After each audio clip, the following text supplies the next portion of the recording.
Also this morning, as I mentioned, e-cigarettes, research suggesting teenagers who vape with e-cigarettes may start smoking the real thing.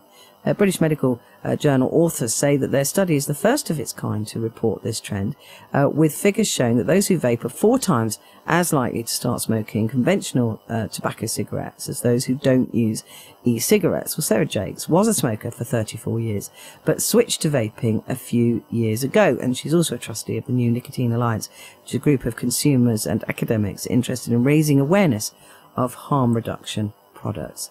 A very good morning to you, Sarah. Morning. Now, listen, this is quite a small study, I understand, but nonetheless, they're claiming it's significant that young people who start vaping will start smoking. What do you make of that? Well, I think it's important to recognise exactly what this study looked at. Now, what the authors did was they observed a relationship between ever having smoked at the start of the study and having smoked even just one cigarette by the end. In other words, what they were looking at were kids who tried one thing and were then more likely to go on to try another thing. But what they didn't look at was what the reason for that was. So the authors themselves were very clear that the study couldn't show that vaping actually caused the smoking that happened later. But what they did show was that experimenting with vaping is associated with experimenting with smoking, which really is not exactly surprising considering that kids who try stuff are likely to try other stuff. Right, so this is sort of lies, damn lies and statistics in a way. It looks like, so these are kids that probably would have smoked anyway, is what to boil it down. They are, but to be fair, the authors did look at some of the known predictors of smoking. So they did make adjustments for things like having family and friends who smoke, right, which is something which we know tends to lead kids into smoking. They also looked at their attitudes towards smoking, and they still found an association, but they freely admit in the study that there could be other influences that they didn't consider in play, so things like impulsiveness, rebelliousness, perhaps the use of other substances.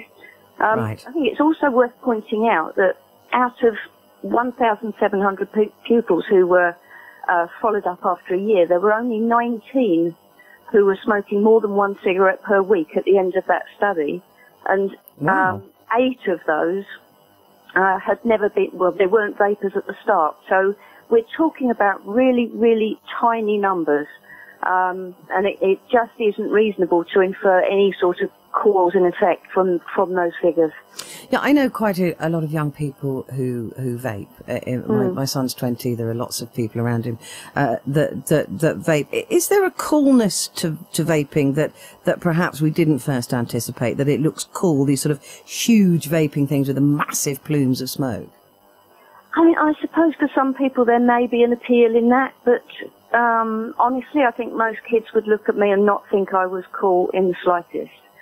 I think also we have to look at this in the context of the population surveys that we have in this country, that the vast majority of young people vaping regularly are current or ex-smokers anyway. We know that kids experiment, including e-cigarettes and smoking, but they're just not taking it up in any significant numbers. Now, look, much has been said, Sarah, about the flavours of the vape liquids, bubble gum, quite a few sweet flavours, and a lot of people actually thinking that is to attract young vapers. Do you believe that? No, I think if there's an issue, and it isn't widespread in this country, I have to say, it's in the marketing of those flavours. Now, there isn't an age at which suddenly you don't like sweet flavours anymore. I mean, I'm still very fond of pear drops and Parma violets and things like that, and I'm 52. So I don't think the flavours themselves are necessarily an attraction or even intended to be an attraction. It's just that adults like sweet flavours too.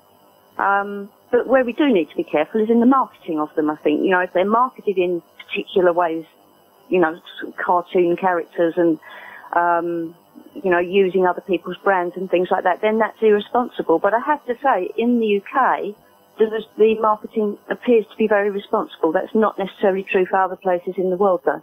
Although you do see e-cigarettes that are sort of pink and girly, and you do see those, the very masculine ones that are intended to sell to a certain type of person, aren't they? Mm-hmm. But then, what is wrong with that? Because at the end of the day, if an adult lady wants a small, perhaps pink or perhaps shiny device, then surely that's a good thing, because that's an attraction to that person to use that rather than smoking. So if something is particularly designed for children, yes, that's irresponsible. Okay, so you're talking about if you're aiming for different sections of the adult population, some people like the big clunky devices. Other people prefer something more petite. When it comes to me, I've got a selection of clunky and petite, basically because I use different devices in different circumstances. So what it's about is appealing to as wide a range of people, and particularly, obviously, smoking adults, as you possibly can. Now, cigarettes, of course, are being sold in plain packets. They're locked away behind counters. I mean, it's like the Krypton factor now if you want to buy a packet of cigarettes. Not least of which you'd have to ask for a brand rather than pointing at one. But e-cigarettes are openly sold. In most shops now. Do you think they should be stuck behind the counter, or are you a complete advocate sort of the idea that these can take people away from the more harmful tobacco? Well, we know that they can and they do take people away from harmful tobacco. So there is absolutely no reason, there's no justification at all to put barriers between people and accessing something that is going to be 95% safer for them than smoking a cigarette. So it's important, the other issue with this as well is that a cigarette is a cigarette is a cigarette. You don't really need to see it.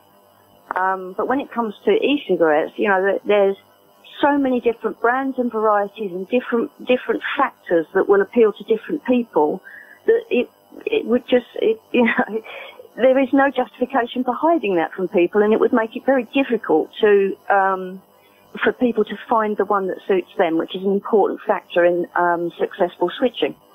How do you feel about anti-smoking groups really sort of taking against the electronic cigarette and almost lobbying against it, trying to get it banned, trying to get it, you can't smoke, you can't vape in restaurants, you can't vape in anywhere that you could smoke?